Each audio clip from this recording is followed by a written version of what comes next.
প্রায়ই মসজিদ ভেঙে মন্দির খোঁজা ভারতের নিত্যদিনের কাজ। ভারতের সাম্প্রদায়িক পরিস্থিতি খুবই ভয়াবহ। এছাড়া হিন্দু আধিপত্যবাদী বিজেপি নেতারা মনে করেন ভারত খুবই শক্তিশালী, তাই তাদের মুসলিম বিরোধী ঘৃণা ছড়ানোর একচেটিয়া অধিকার রয়েছে। তবে এবার ভারতের খ্রিস্টান সম্প্রদায় অভিযোগ এনেছে, ভারতে খ্রিস্টানদের উপর ধর্মীয় সহিংসতা ও বৈষম্য করা হচ্ছে, ছড়ানো হচ্ছে বিদ্বেষমূলক বক্তব্য। ভারতে খ্রিস্টানদের উপর ধর্মীয় সহিংসতা বন্ধে দ্রুত ব্যবস্থা নেয়ার জন্য সরকারের কাছে আবেদন জানিয়েছেন 400 জনের বেশি জ্যেষ্ঠ খ্রিস্টান নেতা ও 30টি চার্চ। এই আবেদন তুলে ধরে রাষ্ট্রপতি দ্রৌপদী মুর্মু ও প্রধানমন্ত্রী নরেন্দ্র মোদীর কাছে চিঠি দিয়েছেন তারা। 31 ডিসেম্বর এই চিঠি পাঠানো হয় বলে ভারতীয় সংবাদ মাধ্যম দ্য ওয়ারের প্রতিবেদন থেকে জানা যায়। চিঠিতে বলা হয়, খ্রিস্টানদের বিরুদ্ধে সহিংসতা ক্রমশ বাড়ছে এবং অসহিষ্ণুতার মাত্রা বিপজ্জনক পর্যায়ে পৌঁছে গেছে। গত 25 ডিসেম্বর বড়দিনে দেশের বিভিন্ন স্থানে খ্রিস্টানদের অন্তত 14টি সমাবেশে হামলা, সহিংসতা ও হুমকির ঘটনা ঘটেছে বলেও উল্লেখ রয়েছে চিঠিতে।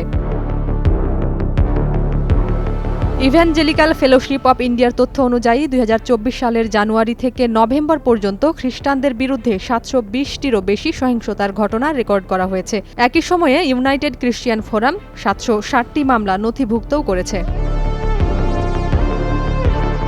তারা আরও অভিযোগ করেন, দেশে ধর্মান্তরকরণ বিরোধী আইনের অপব্যবহার হচ্ছে, ধর্মীয় স্বাধীনতার প্রতি হুমকি বাড়ছে, ভিন্ন ধর্মের মানুষের প্রতি বিদ্বেষমূলক বক্তব্যের পরিমাণ বাড়ছে এবং দলিত খ্রিস্টানদের তফসিলি জাতির মর্যাদা থেকে বঞ্চিত করা হচ্ছে।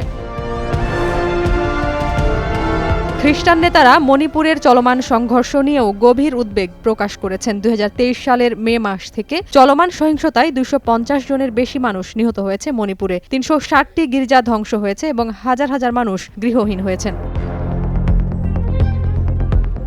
রাষ্ট্রপতি ও প্রধানমন্ত্রীর প্রতি আহ্বান জানিয়ে তারা বলেন, ধর্মীয় সংখ্যালঘুদের বিরুদ্ধে সহিংসতার ঘটনায় দ্রুত ও নিরপেক্ষ তদন্ত করতে হবে। সংবিধান অনুযায়ী ধর্মীয় স্বাধীনতা রক্ষার বিষয়ে রাজ্য সরকারগুলোকে স্পষ্ট নির্দেশনা দিতে হবে। এর আগেও ভারতে ধর্মীয় স্বাধীনতা খর্ব হচ্ছে নতুন এক প্রতিবেদনে অভিযোগ আনে যুক্তরাষ্ট্র ভিত্তিক সংস্থা commission on international religious freedom. এই সংস্থাটি ধর্মীয় স্বাধীনতা পর্যবেক্ষণ করে থাকে। প্রতিবেদনে বলা হয়, দেশটিতে সংখ্যালঘুদের সঙ্গে বৈষম্য করা হচ্ছে, ছড়ানো হচ্ছে বিদ্বেষমূলক বক্তব্য। অভিযোগ তোলা হয় ক্ষমতাসীন বিজেপি সরকারের বিরুদ্ধে।